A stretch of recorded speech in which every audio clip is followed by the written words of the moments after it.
আমরা ছোটবেলায় কি জিনিস একটা ভাবতাম যে খেলাধুলাটাই সব। বাবা যে বলতো যে স্কুলে যা, পড়াশোনা কর, মানুষের মতো মানুষও একটা, সেটা আমরা মনে করতাম কি বাবা বকছে ফালতু। নিজে তো চাষবাস করে নিজের লাইফটা তো বরবাদ করে দিয়েছে, সেটা বাবা চাইছে যে আমরাও নিজের লাইফটা বরবাদ করি পড়াশোনা করে, এটাই ভাবতাম। পড়াশোনাতে কি রাখা আছে, কোনো চাকরি পাবো কি আমরা, এটাই ভাবতাম। কিন্তু আজকে বুঝতে পেরেছি, আমি না আমার মতো সকল ভাইরা বুঝতে পেরেছে যে যারা পড়াশোনা করেনি, কি পড়াশোনা না করে আমরা ভুল করেছি। এখন বিদেশের মাটিতে যারা আছে তারা খুব ভালো করে জানে যে কত কষ্ট, কত যন্ত্রণা করে আমরা থাকি। যখন বাবা নিজে না খেয়ে আমাদেরকে খাওয়াতো, আমরা বলতাম বাবা মনে হয় খেয়ে নিয়েছে, তখন আমরা ভাবতাম না কেন যে আমরা ছোট।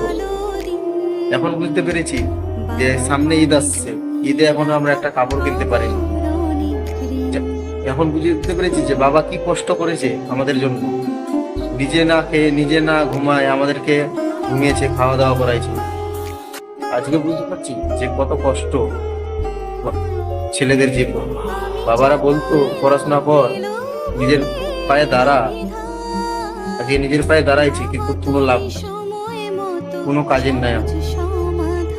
ঠিক আছে, আমরা যদি বাবার কথা তখন শুনতাম তাহলে আজকে ঠিকই একটা মানুষের মতো মানুষ হয়ে দাঁড়াতাম, কিন্তু সেই জিনিসটা আমরা করিনি। কেন করব, কি দরকার, এটাই ভাবতাম আমরা। যে কি হবে পড়াশোনা করে, কিচ্ছু লাভ নাই। আমরা এটাই ভাবছিলাম খালি যে বাবা তো নিজের লাইফ বরবাদ করেছে, আমরা কেন লাইফ বরবাদ করতে পারবো। খেলবো কুদবো বাস। বাবা একটু বড় হলাম, বাবা সাইকেল কিনে দাও, একটু বড় হলাম বাবা গাড়ি কিনে দাও, একটু বড় বললাম বাবা মোবাইল কিনে দাও, বাস এইটুকু, আর কিছু না।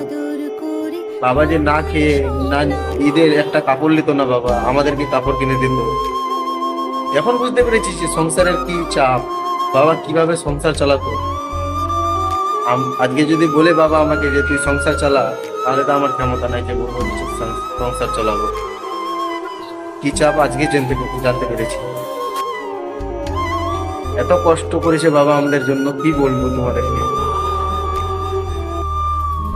বাবা মানে অনেক চাওয়া, বাবা মানে অনেক পাওয়া, বাবা মানে ছোট্ট শূন্যতা।